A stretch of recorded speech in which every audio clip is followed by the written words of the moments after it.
рідна мати моя, ти ночей не доспала і водила мене у поля край села,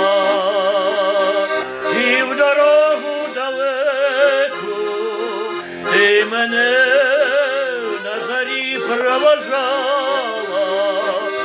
і рушник вишиваний на щастя дала, і в дорогу далеку ти мене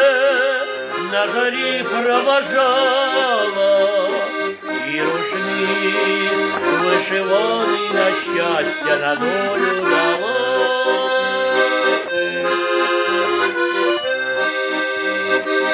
Хай на ньому цвіте росяниста доріжка,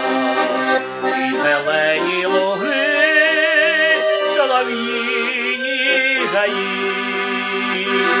і твоя незрадлива материнська ласкава усмішка, і засмучені очі хороші твої, і твоя незрадлива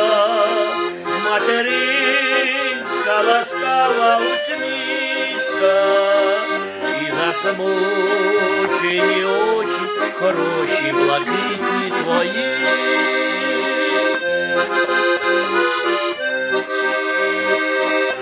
Я візьму той рушник, простелю, наче долю, тихим шелесті трав, щебетанні дібров, і на тім рушничкові оживе все знайоме до болю, і дитинство, й розлука, і вірна любов,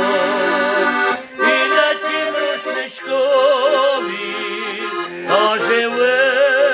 все знайоме до болю, і дитинство, й розлука, твоя материнська любов.